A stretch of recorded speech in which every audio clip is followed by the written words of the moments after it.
नाचोए बलम खेसारी स्टाइल में हो मर्द के मिजाज खुश कही दे रानी अरे कहतनी कुछ ना होई परेशानी।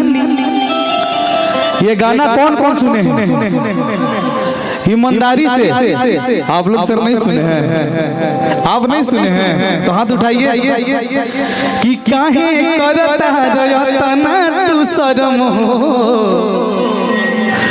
करम में जब बहुते कुछ लिखल बा। विशु भाई और ये वीडियो बनाई हम अपना मोबाइल में जी अपना मोबाइल में तनी हाला करके भैया कैसे और ये नाचोए बलमुआ आय हाय हाय हाय नाचोए बलमुआ खेसारी स्टाइल में।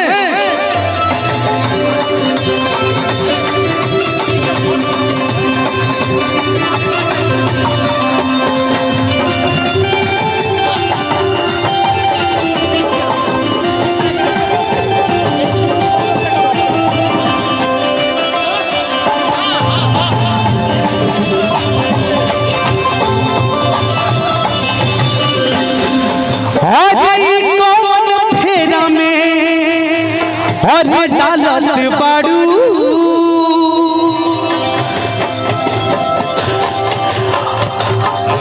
अरे कौन फेरा में डालत बाड़ू कहिया के बदला निकालत बाड़ू।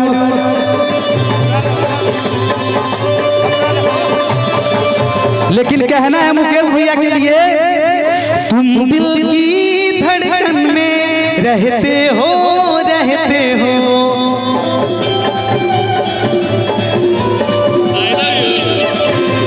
बाहों में आ जाओ सपनों में खो जाओ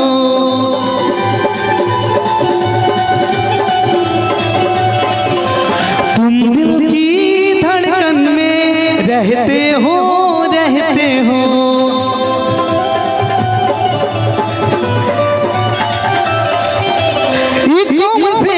डालत बाड़ू कहिया के बदला निकालत बाड़ू।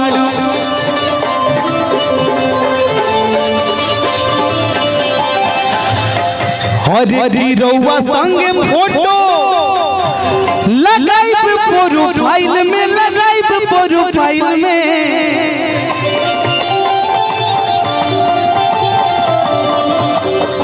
हरी रउआ संग फोटो लगाइब प्रोफाइल में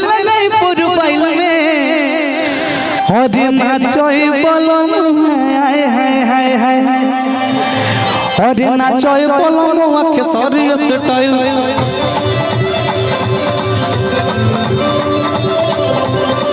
हरे नाचोए बलम खेसारी स्टाइल में हरे नाचोए बलम खेसारी स्टाइल में हरे नाचोए बलम खेसारी स्टाइल में जय बोलो खेसारी स्टाइल खेसारी स्टाइल में